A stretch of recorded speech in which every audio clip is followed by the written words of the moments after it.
The Grim Drive podcast explores mental health through the lens of professional sports and athletes. Pro athletes come forward more and more with stories about their mental health journey, what they have endured, and how they managed to push through, reflecting a mental health stigma that continues to be reduced. Pro athletes also leverage mindset to achieve peak performance, as well as representing and often driving elements of popular culture through the use of social media, technology, and personal branding. This places athletes front and center as role models for people of all ages, giving them a platform to reach many and deliver important information, including information about mental health.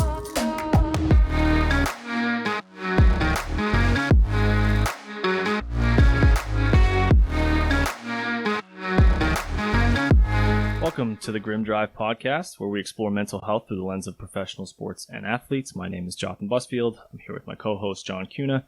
Today we'll be discussing Hayden Hurst and suicide prevention.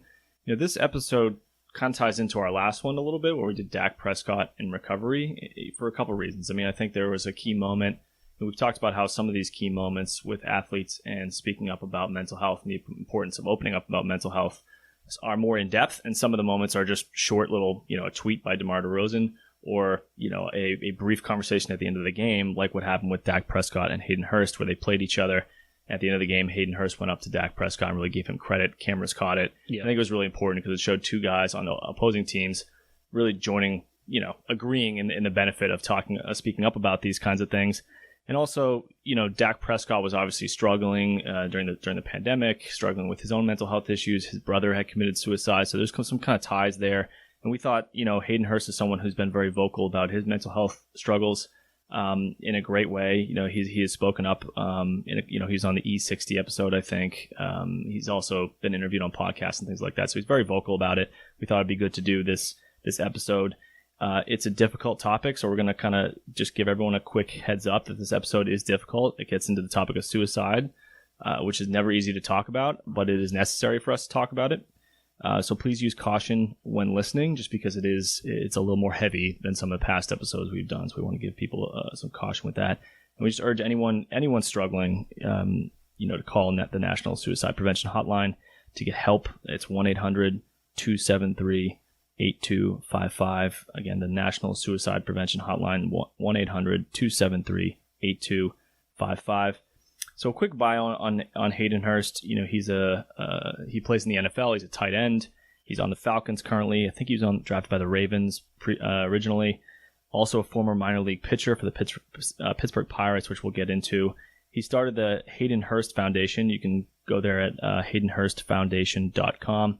And the foundation's mission is to raise awareness about mental health issues in children and adolescents by funding mental health services and programs through donations and fundraising events, which I think is fantastic. Yeah, they do a ton of work. Yes, they do. And they haven't been around that long. So it's even more impressive when you consider that it's not easy to get something like that off the ground, let alone be very helpful very fast. Yeah, especially in a topic like suicide and prevention and stuff like that. Really absolutely. Difficult. And I feel like that was an area that was missing something like that. So it's great that, that he started that, or they started that foundation.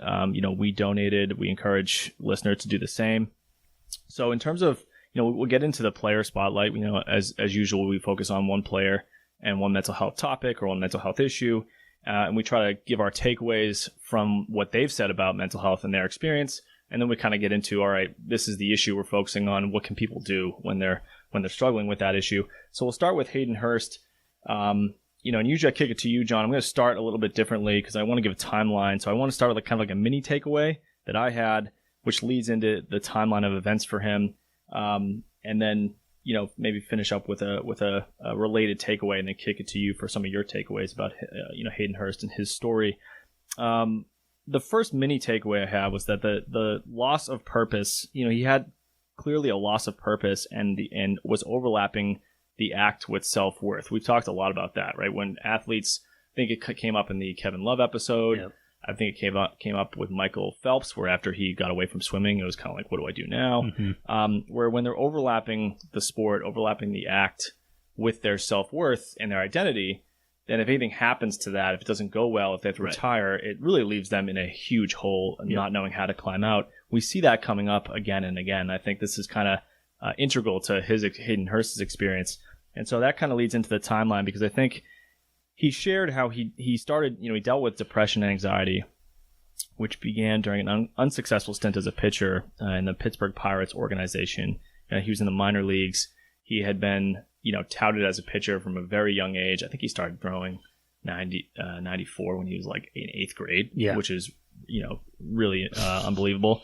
Had Tommy John surgery, I think, in 9th grade, then came back. But was, obviously throwing 94, 95 when you're a freshman in high school is like... You're going to get looked at. You're going to get looked at. I mean, so I think he was being...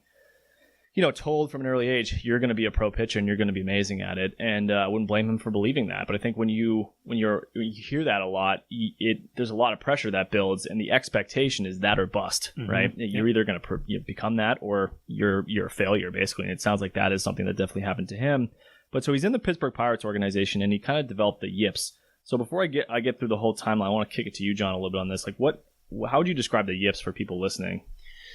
So the yips is like it's not necessarily a new term. It's been something that's been around for a lot of time, and there's certain athletes who have been more outspoken about it, or like careers have been sort of like damned by the yips, right? Yeah. And basically what it is just sort of like the point in which the mental capacity or the mental wherewithal gets in the way of their being able to perform. So there are a lot of times when I'm working with athletes who are dealing with like the yips, it's a lot of doubt, it's a lot of second guessing. Honestly, it's most part, it's too much thinking going on the field, or the ice, or wherever they are. And you see that all the time. They get in their head. Because we're more prone to think negatively, they're thinking all the terrible things that might happen to them, even if it's just a routine, let's say, ground ball or a routine pitch or whatever it happens to be. They're thinking, well, what if I miss this? What if this happens? What if I can't do this? And then while they're caught in their head thinking about that, the game doesn't stop, right? And it keeps going, and then that's when they're more prone to be making those mistakes. And as the viewer, you just see them make a mistake. You can't see the turmoil that's going on inside of their head. And I think that happens for a lot of players. I think that happens, you see it all over the place. When you see an error as a viewer, you're like, oh my gosh, I can't believe that player made that error. That's such an easy thing. But you have no idea what's going on inside of their head. And when you have players who align their entire identity with their performance, that's an enormous amount of pressure, like you mentioned. It's a good point. I think I see that a lot. And with athletes, a lot of pro athletes show propensities from a really young age, a lot of times.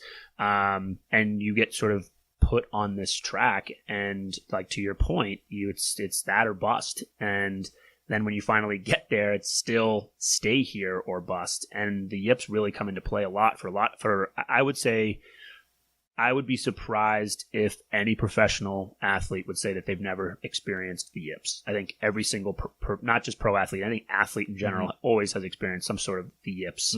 And it's something that can be, I guess hard word to say, treated, but it's definitely something that can be addressed and talked about and worked on.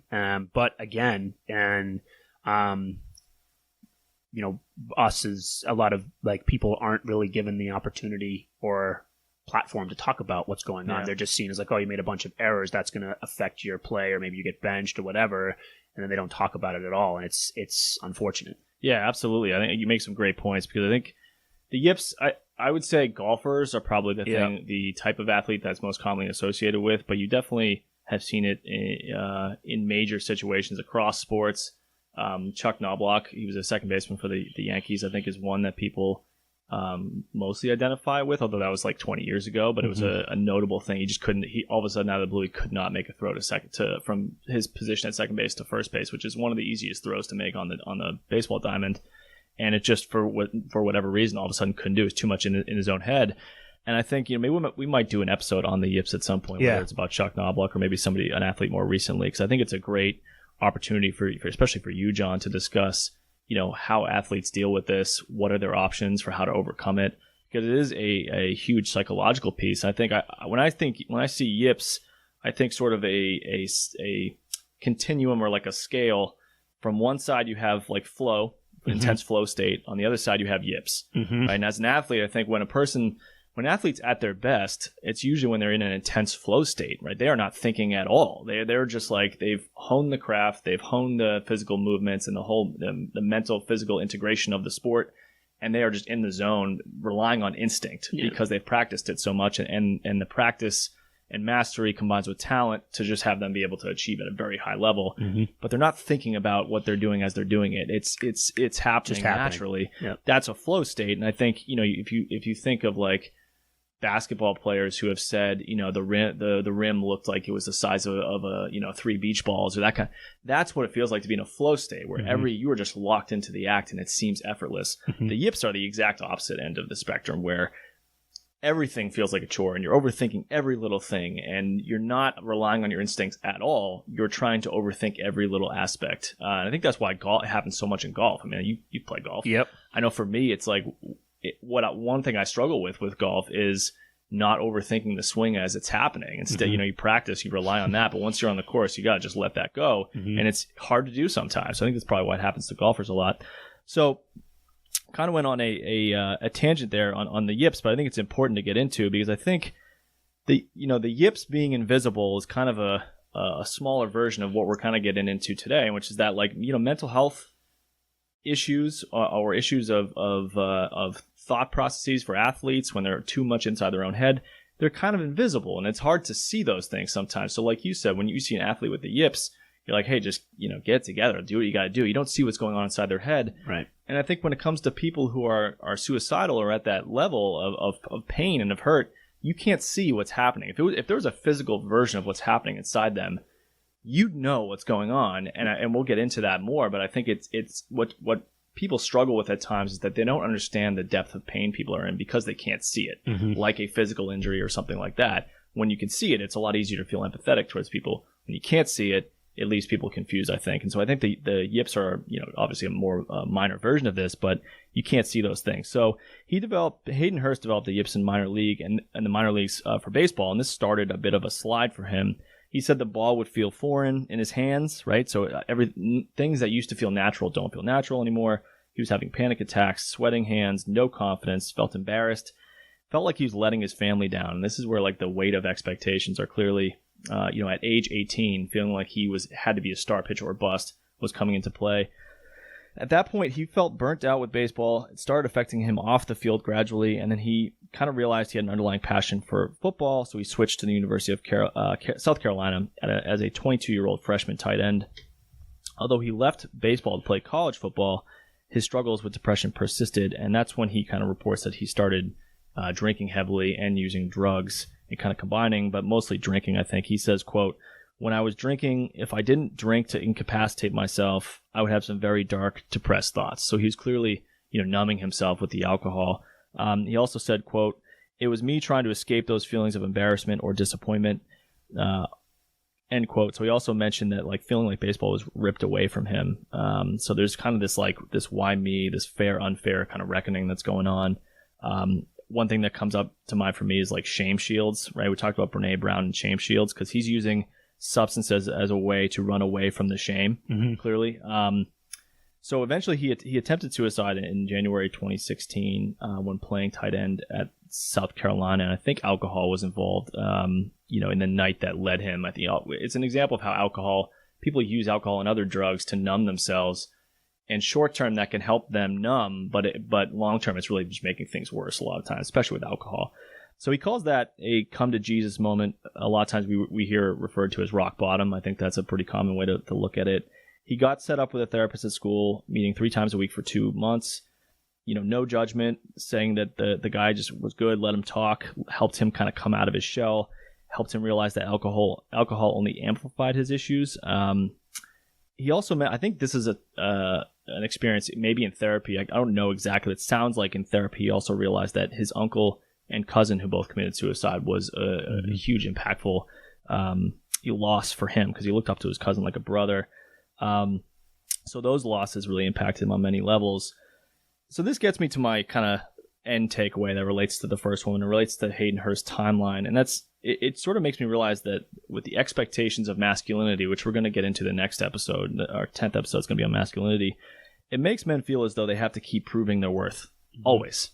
Nothing's, if they're proving it on a given week, fine. But the second they're not, it's sort of like they fall off a cliff and feel like they're worthless, which kind of means shame is setting in at that point. Women don't do this as much, and it's not saying women or non-males or non-cis males, I guess is the right terminology, have it easy. It's just different. I think guys really struggle to feel like they're proving their worth consistently. And so that was a key takeaway that I had. What about you, John? Yeah, I think one of the things that I wanted to, my biggest thing that I wanted to talk about for today, in regards to, I think that when we talk about suicide, I think one of the things that's really important is we're talking about risk factors. And unfortunately, one of the highest risk factors for suicide is exposure. And so as a mental health professional and as advocates, it's this really funny line that we have to walk of adding education and not exposing people to, and inadvertently exposing people to it. And it's this real tightrope that we have to try to find. And unfortunately, my stance is that education is still needed, and we can't shy away from it because we know that, exposure could potentially be adding a risk factor to somebody, because it could also be helping hundreds more. And so I think that the way in which I really encourage you to go through his foundation, because I think they have a really good approach of how they set up their mission statement, the organizations that they work with, and the events that they run. I think they do it in a really great way. And I think for me as a mental health professional, I think it's really important that we could maybe identify some of the terms and then be talking about actual risk factors and pieces like that. And so when we talk about suicide, the definition for it is defined as a death caused by self-directed injurious behavior with intent to die as a result of the behavior. And that's the definition of that. I'm going to go through a couple other definitions, and I'll explain why in a minute. And then the suicide attempt is a non-fatal, self-directed, potentially injurious behavior with intent to die as a result of the behavior. A suicide attempt might not result in injury. I think that's important too. And then suicide ideation refers to thinking about, considering, or planning suicide, which is an important distinction. And one thing that I hear a lot when talking about this is self-harm. And it's not the same as suicidality. And I think that you can struggle with self-harm and not be suicidal.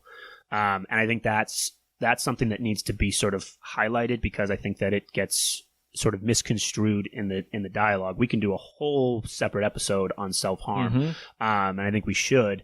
But I wanted to make sure that we really define the terms for today about what we're talking about, so that our listeners have an understanding about it, because I think it's still a topic. Obviously, it's really uncomfortable. It's hard to talk about, and it's easy to shy away from. And I want to really. This is what we're talking about for today. Yeah, I think so. So self-harm is, for people who self-harm, they are more at risk for suicide, yes, but it's not the same. It doesn't mean it's a suicide attempt. And right. I think it's a hard line to find for people. I do think it's overly thought of as being suicidal, and you make a good point that it's not. So right, it's a risk factor, towards it, but it's not if you're self-harming, you are trying to kill yourself. And I think that's definitely something that's really important to sort of distinguish against. And, as a professional, and we work with, and I'm sure you, Jotham, has worked with people who have been suicidal as well. I think finding education and language is really important, because there have been, with every suicidal claim, you have to go through the protocol, safety check, make sure there's support systems in place, make sure people know what's going on. If there's a plan in place to protect against that, if there is a plan and they have something in line, you want to get them to see, go to the hospital, go to the ER. There's plenty of different places. There's the advocates, or the best team, which you can call them. They'll come to the house to do an evaluation. There's lots of supports that you can kind of go in place. But I also hear a lot of times with kids, which is sort of the statement I hear a lot of, I want to die, or I just don't want to be here anymore. And and as a parent, or as someone who doesn't have an understanding, that sounds like suicidality. And really, when you work with them, it's more like frustration. You still go through safety planning. You still address it as if it's a real attempt, because you never want to be in a position where you're discounting anything. You take every single claim as if it is a serious threat. But I think also helping, again, this is why the education can be really important, of delivering language for kids to be able to use. I think, I'm feeling overwhelmed, I'm feeling anxious, I'm feeling stressed out, I'm feeling whatever. You can sort of go through some of those things and be more targeted. And I think that with suicide, it's a harder one. And as a parent, it's hard to hear, or as, someone who doesn't work in this field, it's hard to hear someone say, I don't want to live anymore. You have to go through all of those different checks. But I think it's important that we really identify these types of things and talk about them, because I think it gives people more of a sense of what we're actually trying to talk about.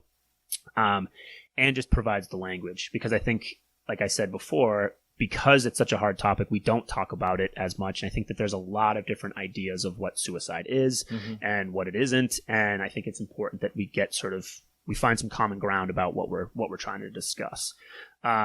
And so the other piece from that is, with suicide, one of the things that we really talk a lot about is, my other one was like risk factors. And this is to my earlier point that we're trying to balance having a conversation about suicide and not exposing people to it. Exposure is one of the greatest risk factors for people, and I know we're gonna get into Contagion in a minute further on in this episode, but I wanted to.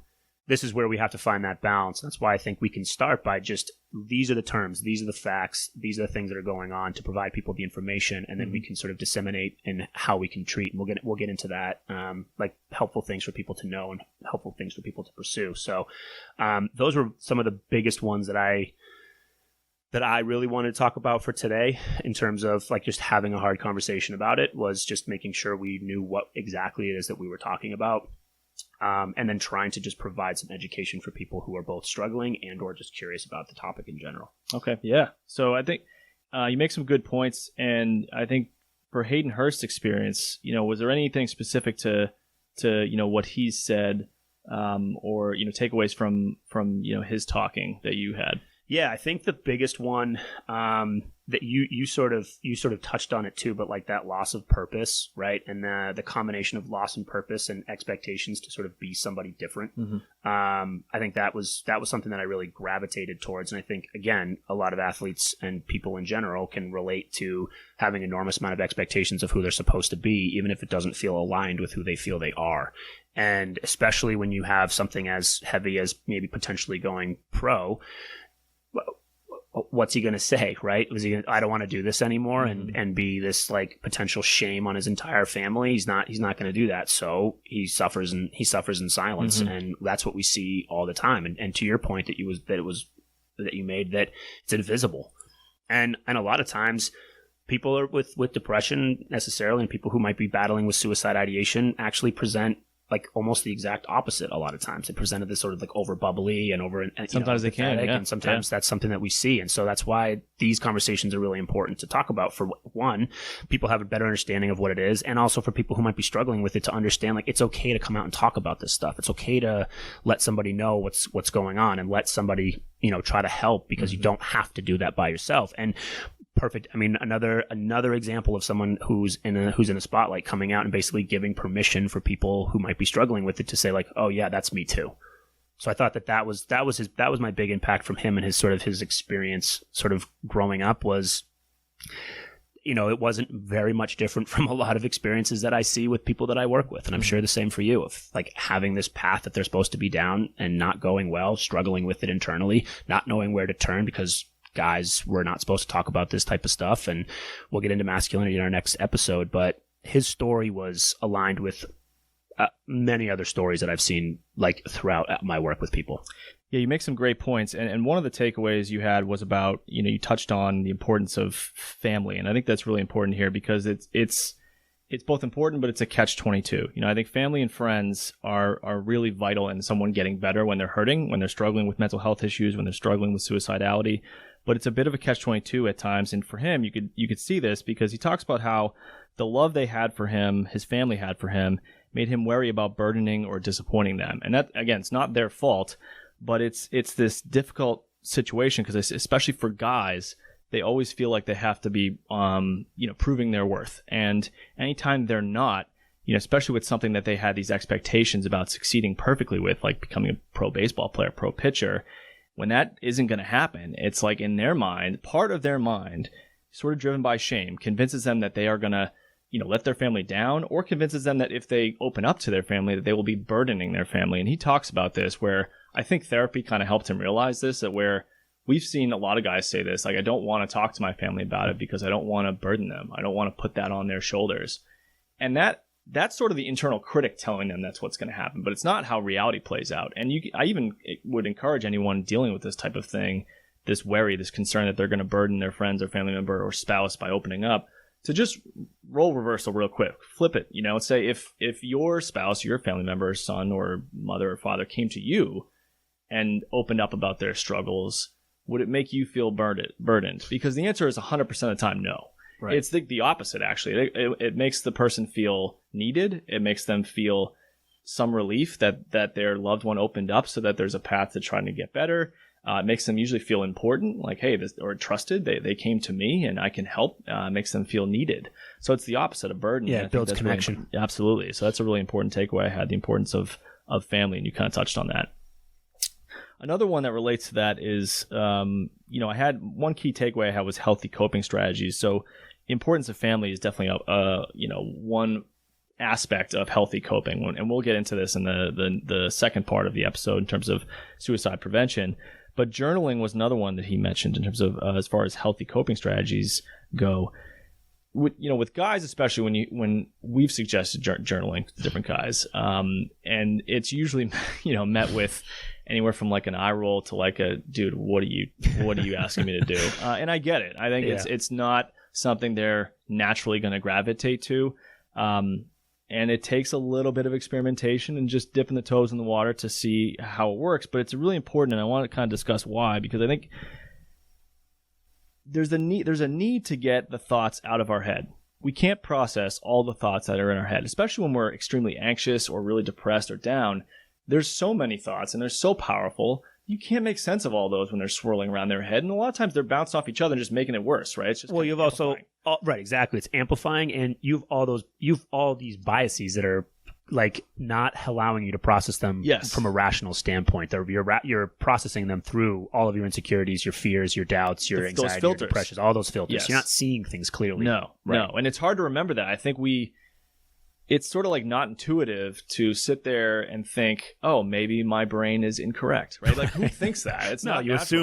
assume your thoughts are true. Yeah, everybody does. And you can't blame anyone for thinking that, because I think it's important to realize that that's not accurate, while also not thinking that means you're insane. I mean, just because not all your thoughts are accurate doesn't mean there's something wrong with you. It's actually that's pretty human. I think that we talked about how the brain is an organ. It's got billions of neurons firing. There's bound to be some thoughts that pop into your head that are out of your control and are not accurate. Right. And now, especially when you overlap emotion. And so I think that it's really key for people to give it a chance, because you have to get that stuff out of your head and onto paper for a couple of reasons. I mean, I think one, it's instant relief from the thoughts banging around up in your head over and over again. When you commit them to paper, they're not swirling around as much. So that's one. The second you get them out, and I even do this, like before I go to bed, oftentimes I'll write my to-do list for the next day, or I'll write things that are kind of pressing in my head that are kind of bogging me down a little bit, because it provides instant relief. Be like, all right, hey, I got those down on paper.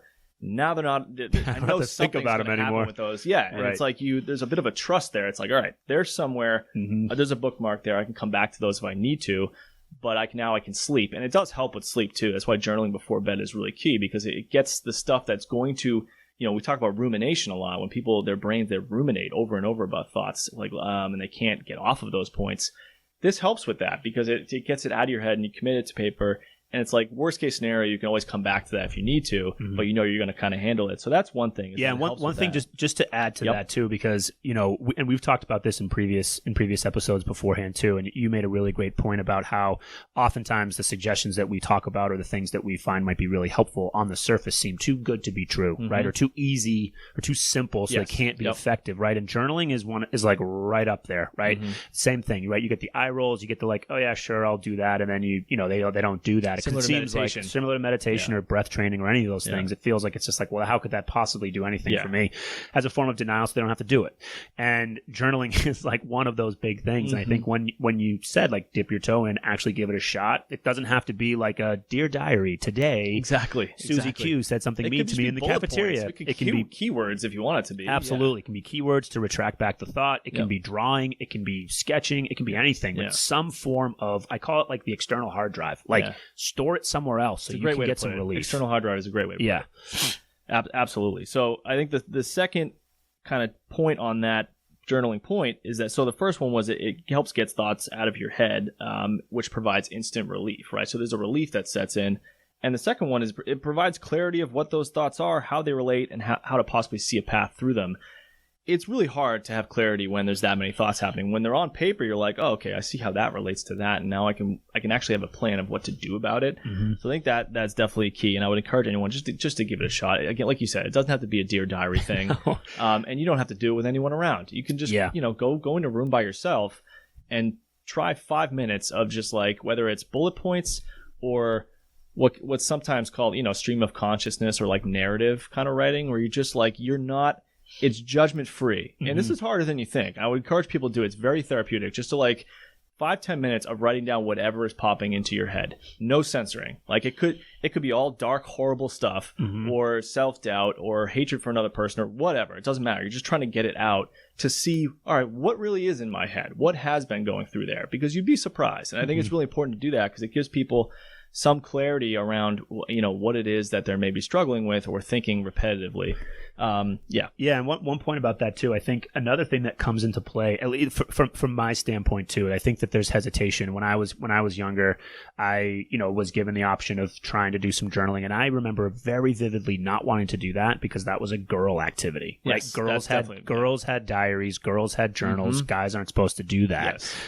And we'll cover this again in the masculinity topic, but that was one of the major hindrances that for me to start to write. And then when I finally was just like, well, let me just give it a shot, and now I've not looked back, and I've got like 50 books worth of journaling that have gone on, and it's been one of the most effective things for me to use. I think once you just get past those hindrances or barriers in your way of like, it's too simple, it's not a male activity to do. Those are the two. Those are the biggest. Those are the two big ones that I've time, and it's like, well, you know what? Do it for a week and come back and tell me what happens. And usually within like a few weeks of doing that practice, people are like, oh yeah, I get it now. I see what's going on. So I mirror what you're saying. I highly encourage everyone who's listening to this to just give it a shot. What's the worst that could happen, right? Absolutely. And this kind of relates to, I think we've talked about this in a prior episode, but it's something I ask clients to do, particularly when they are struggling with negativity. And I think that, we've talked about it a lot in past episodes, how the brain is very much slanted towards negativity. I think it's at least 3 times to 1. When you factor in social media and media, it's probably even worse than that. But when I have clients, when you're depressed, obviously that's like a black cloud over everything, and that's going to make you even more negative. Negativity is something that keeps them stuck. And one of the things I ask them to do is like what's called I think it's called a grateful exercise or grateful project or that kind of thing, where for 21 days, you can do it for longer, but 21 days, you write down 3 things per day that you're grateful for, and you can't use the same thing twice. So you really have to, by the 3rd week, you're really stretching your ability to see positive things. And I think we've talked about this too, like the Tesla effect, I call it, right? Where like, when something you didn't know was there, this happens with music a lot, something you didn't know was there is queued up into your active focus, you start to see it everywhere. And I was there the same amount the whole time, but now you're aware of it and you start to see it more. For me, that was when someone said like, hey, dude, have you seen these Teslas? This is like years ago. It's like, no, what's that? And they showed me one. And then moving forward, I just saw them everywhere. And they were probably there the same amount, but I didn't even know what to look for. Songs are like that too. Someone says, like, if you heard this song, you listen to it, all of a sudden, it's everywhere. You're hearing it everywhere. Yep. It was there before. You just didn't really know to look for it. And positivity can be just like that. If you are just fixated on negative stuff, guess what? Your filter is negative, and it's going to reinforce you staying stuck. You do the grateful exercise, you actually change the way your thinking works over the span of 3 weeks. And I've had every person that's actually, gotten past the initial eye roll, especially the guys, where they're like, dude, you want me to talk about what I'm grateful for? Like, right, what is this stuff? Like, give me a break. I'm like, look, I know, trust me, if someone told me to do it, I'd roll my eyes too, but just give it a shot. Like, keep an open mind. And at the end of 3 weeks, not only are they amazed, but they're like usually doing much better, right? Because they're seeing positive things. They're not just disqualifying the positive that happens every day and fixating on the negative stuff. They're actually seeing a wider range, and it really does help. So I think this is a kind of a version of journaling or that kind of thing. Exactly. It just provides balance. Exactly. So one other takeaway I had from Hayden Hurst's experience specifically is that we got into this a little bit with the whole yips conversation, but people don't really understand what it's like.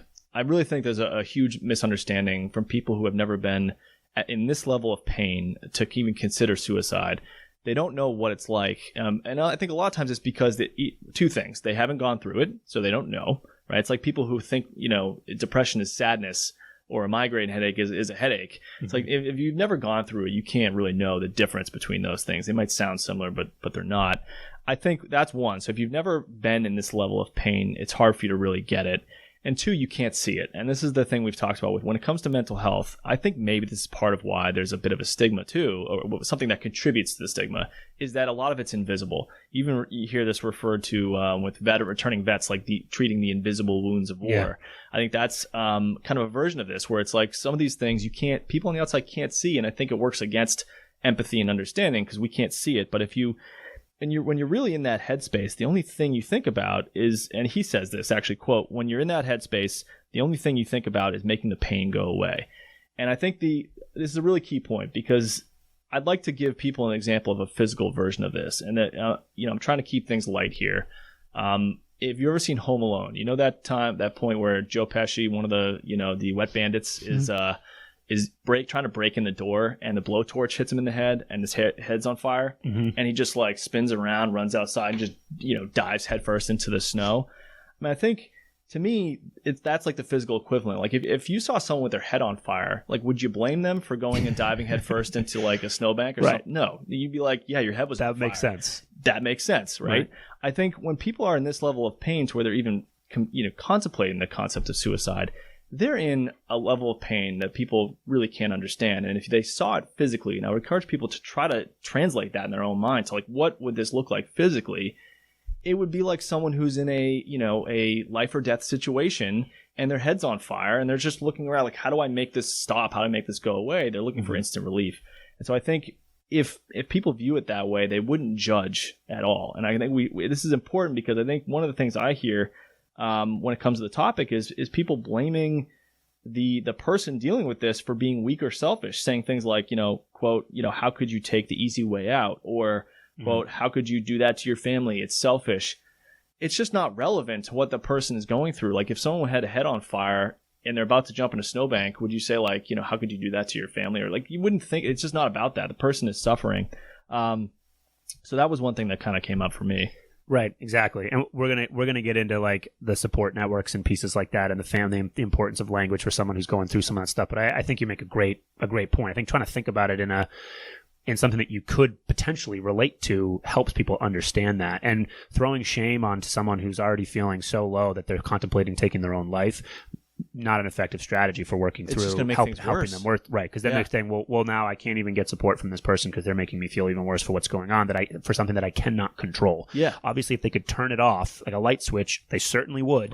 Right. And so I think that's a great point that you bring up. I think it's a really great way for people who haven't experienced that level of pain before to try to translate it to the Joe Pesci's head on fire or something like that. If you saw someone like that do something like put them head in the snow with their head on fire, that logically makes sense for what you're looking to do. And I think because depression and the suicidal ideation and those types of thoughts, we can't see them. We can't empathize with that person if we don't feel the same way. And so trying to help understand it from a different context for something that you might be able to relate to can maybe give you some insight of like how incredibly painful this is going on for that person. And it's not something that they can just dunk their head into the snow and get instant relief, right? Which is why you see a lot with substance abuse and those types of things, right? Because it does provide some sense of relief, short-term numbing. And so I think you make some really great points about that. Yeah, so the only other takeaway I have before we're going to switch into the second part of the episode where we get into suicide prevention. The only other takeaway I had was just Hayden Hurst showing intense vulnerability, which I have to just give him like it's awesome, 100% like utmost credit for, because he on this I think it was on the E60 episode with ESPN, he was in tears and just being 100% transparent about the pain he was in and the things he continues to struggle with. And to show that emotion to me was unbelievable to see. I mean, I think it was like we need more of that because it I don't want to say it normalizes pain because I don't think that's the right way to put it, but it normalizes opening up about vulnerability, being vulnerable and opening up about the reality of the pain that you're in. And I think this is a concept we seem to keep coming back to with this episode is that, emotional pain, psychological pain is still pain, right? And if a person's going through that, it's really important to try to, for them and the people looking from the outside in, to translate that into a physical version, right? Like, because if you translated emotional pain to a physical version, you'd see a broken leg, you'd see a torn ACL, you'd see you have to understand it in the same landscape, because if you're dealing with it and you're not looking at it through that lens, you're less likely to get help, right? If you tore your ACL, would you think twice about getting help? No, you get help in right away, 2 seconds, right? So you have to look at mental health through that same lens so that you're willing to not judge, not have a stigma. Instead, be open, be vulnerable, be honest, and get help. And I just got to give him credit because I think him showing that vulnerability is so key for people to see. Yeah, and I think we're going to continue to come back to vulnerability as one of the biggest takeaways we get from most of these episodes and why it's so important. And, when he was vulnerable in that episode and just in general, I mean, he's open about talking about it through his foundation, but just in the interviews that we've referenced in the documentaries that he's been on.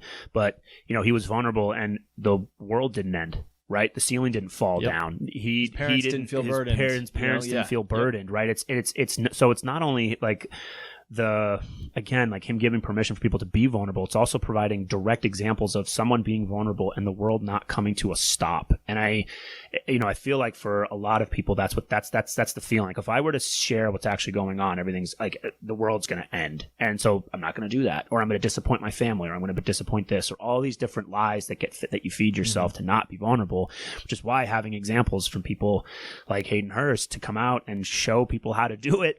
There's no perfect way. There's no template for being vulnerable other than just telling your truth about what is going on for you. That is just being vulnerable, and having just ample evidence and more examples like Hayden is it's so profound and so helpful for people who might be going through the same thing. Absolutely. Very well said. So we're going to, pivot into the second part of the episode, which is on suicide prevention. Not going to get into the data too much. I mean, I think we've talked about this in at least one, maybe two past episodes, but obviously the suicide numbers are up, particularly among men. It's not trending in the right direction, and we really need more awareness about this stuff to get those numbers to flatten out and hopefully come down. So I want to talk about the warning signs a little bit, then we're going to get into like what to do when it comes to suicide prevention. So just a few warning signs, for you, anyone listening dealing with this kind of stuff, or if they have a loved one who may be dealing with it.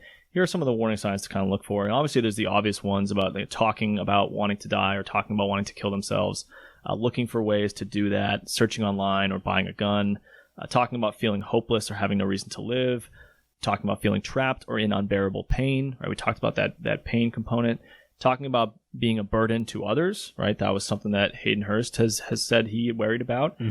Increasing the use of alcohol or drugs, acting anxious or agitated and behaving recklessly, sleeping too little or too much. I think sleep disturbances tend to be pretty integral to a lot of different mental health issues.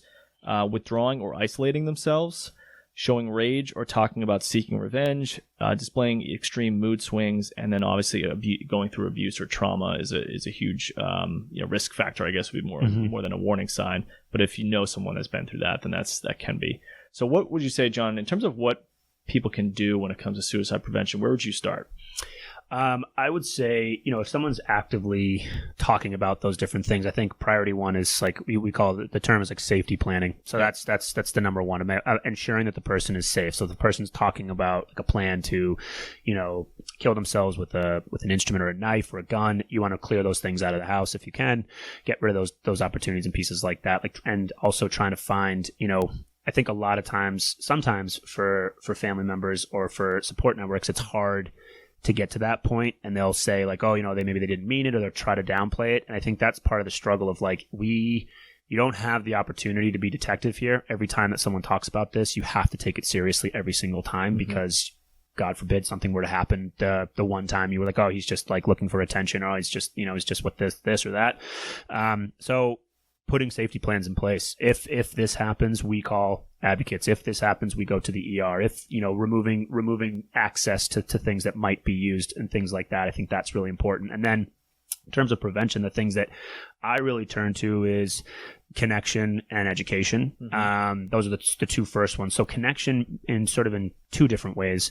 Connecting with your support networks and with your friends and with your family, and whatever your support network might be. I think we talk a lot about family, and unfortunately sometimes family is not people's support networks, and that sometimes that happens. And so trying to identify the people in their life that are going to provide support for them, I think, is really important. The people who are safe, right? The people who are safe and that they can be safe with, I think, is important. The other one too is I think a lot of times in doing a lot of research this and hearing a lot of people's stories is when people who are struggling with this is that when they, they say, well, I wasn't the only one, I was like, I'm not the only one who's ever had this before. And there are others out there that kind of go through this with me, like joining in with this group of people who are also struggling in the same way. You talked just earlier about hard for someone who doesn't understand to provide empathy.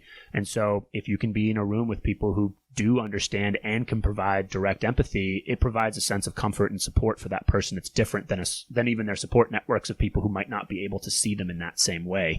So I talk about connection in two different spheres. One, like get around the people that are going to support you and that work with you. And then maybe also try to surround yourself or expose yourself to people who've gone through something similar and hear their stories of how they got themselves out of it to provide, again, sort of like forward thinking and movement forward. I think that's something that's really important. And then I talk about like prescribing joy. So what were things that used to bring you joy? And, for someone who's like in that space, everything feels terrible, right? Everything is awful. Everything, what's the point? All of these different things. And sometimes you have to like rewind a little bit back because there probably was a point in time where there were things or people or activities that brought them joy. And I try to rewind back to some of those things. Let's try to insert some moments in your day, even if it's just one, right? Even if it's one thing during your day that you can look forward to build off of. I think that's really important. And I usually try to do a lot of stuff in the morning. That's usually where I try to tackle that type of stuff. And I call it like priming your day or prime your brain. And so gratitude is one of the exercises that I do. Prime your brain to see more things you're going to be appreciative of, or prime your brain to experience joy in the morning so that you can seek more of that stuff out. And that's sort of the beginning works that we do. And it starts small, the scale, when they're that low, right? It's incremental. Like you have to start small. Absolutely. And then it builds like anything else. You got out of bed this morning. Yeah. Awesome work. Let's build off that. Yep. That's phenomenal, right? And so it's not, like I mentioned earlier, it's not this light switch fix of like, if you do these X, Y, and Z, you're going to be better, right? That's not how that works. And this process is long. It can be difficult. Oftentimes the journey can be as painful or even more so than the actual depression that they're suffering through. And so it's hard work, and even incremental sort of steps forward in the right direction is huge. So those are some of the stuff that I usually start with in the beginning. Safety planning, connection to both support networks, but also to other people who might be going through some of that stuff, and then working on building some successes for them in the morning. I think that's a great way to put it. So you covered kind of, safety first. Safety planning is really key. People getting a risk assessment, I think, is really important in the beginning, to get into the risk factors and to try to understand what is really going on. Developing a safety plan. You mentioned kind of connecting to safe supports, identifying healthy coping strategies, and knowing what your after-hour resources are as well, I think is important. And we talked about the National Suicide Prevention Hotline, for people who are struggling. It's 1-800-273-8255. So developing a safety plan is really key first. And again, we talked a little bit about risk factors, but any risk factors when it comes to suicide prevention, mental health issues, trauma, substance abuse, loss. And you mentioned suicide contagion. So do you want to talk a little bit about what that is? Yeah. So, again, we talked about at the very beginning of the episode when I was kind of going through some of the definitions, but exposure is a major contributing factor to suicide. So having someone who might be having these underlying conditions that are going on, being exposed to it can actually increase the likelihood that it might happen for that person. The other thing too that I think we have to come a long way, and in recent years there has been a shift, is that in past there was a lot of like almost glorification of it, and I think not to the fault, right? You want to celebrate this person, and talk about them in that way, and that, but it also, for people who might be struggling with like feeling lonely or feeling depressed or feeling disconnected, then there's this act that now everyone's talking about me. Everyone's sort of glorifying how great of a person I was and how all these different things. And I think that does contribute a little bit to potentially to them seeking out and being able to do that. The piece that's missing is that they are not there to experience that.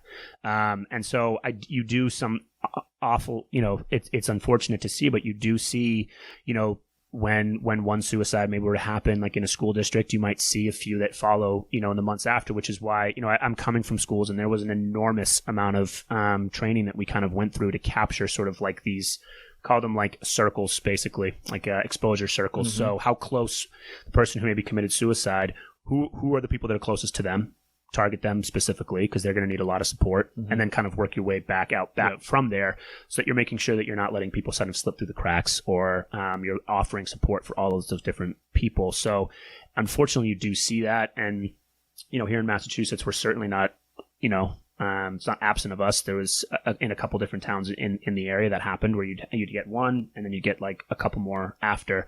And so it's definitely one thing. And I know schools are doing a lot of work around it. They're working with different organizations. Riverside Trauma is one of them that they'll come into schools and like do trainings on these different things, and talking about like not memorializing, death, or not memorializing people who are. And that's specific to Massachusetts. Yep, specific to Massachusetts. So that's some of the stuff that I see a lot with Contagion. It's both a risk factor, a high one, giving people sort of like, oh, I can do this. And I think that, unintention, obviously, it's not an intentional piece to glorify what's going on for that person who maybe committed suicide, but the impact is that it does. Yeah. And I think that contributes to that as well, for that contagion factor. Yeah. I think it's important for people to know that. Yeah. Because if you're not aware of that's actually a thing. Right. It might have a grip over you, and you just wouldn't know about it. So I think that's why learning about this stuff is so key for people, because the more aware you are, then when that stuff starts to shift or it could impact you, you're going to catch that, or be more likely to, right, instead of it having a pull over you without you knowing. So I think it's a great way to put it. I'm glad we kind of got into that. One other thing I wanted to touch on when it comes to suicide prevention is just for people to understand that perspectives can change. Even if you or a person is in intense pain now, perspectives can change. There is potential for that by getting help. I think it's important to say in this sense that there are a lot of, so when someone does attempt suicide, but thankfully does not end their own life, their reflection is often how much they wanted to live in those final moments. A regret about their decision to try to end their life sets in, and a desire to live becomes very powerful. They realize they want to live in those moments. That's a very common thing you hear from people in those situations. So I think it's really key for people to know that your perspective can change. Yeah. And it's worth trying to get help. It's worth reaching out for support. Ultimately, getting help is the name of the game. I think that's the most important thing to do. We talked about the suicide prevention hotline one last time on that number. It's 1-800-273-8255. Call that number, talk to a family member or friend that you feel is safe if you can. And just remember that, for anyone listening out there who might struggle, or if they have a loved one that they think might be struggling, a part of the person struggling is going to try to convince themselves that they are burdening the people around them for opening up. And so it's really key that if you're the person listening and you're dealing with that, that's the internal critic is telling you that you're going to burden these people around you. But that's not how it plays out in real life. And if you're person that sees someone struggling, make sure you reassure them in some kind of way that they're not burdening you, that this is a good thing that they're opening up, because otherwise that they might not know that. And that's a really key thing it's a key barrier to getting help, is that feeling that you're going to burden the people around you. So I think that's it for today on this topic. I really appreciate everyone tuning in. Just as a reminder, we are doing this podcast as a way to try to help people. It's a way to try to get key information to the people listening about difficult mental health topics. We don't have all the answers. I think we're doing our best. And I've found that doing this podcast has made me even better at my job. I feel like that's one of the things that added benefit is that we continue to learn as well. We're not going to know all the answers. And I think doing these episodes is going to help us continue to get better and get more knowledgeable about these things too. Also with the main goal, of course, of helping as many people as we can is what we're trying to do. Right. So I'd encourage people to follow us, subscribe, and give us a review if you can, or give us some constructive feedback. We're looking to get better. We don't expect just nothing but nice comment. We expect people to tell us how we can improve, because we're trying to help people, and we can only help people the most if we're doing this as best as we can. So I think that is it for today. So I want to thank everyone for listening to the Grim Drive podcast for this discussion on Hayden Hurst and suicide prevention. We'll be back next week to talk about barstool sports and masculinity.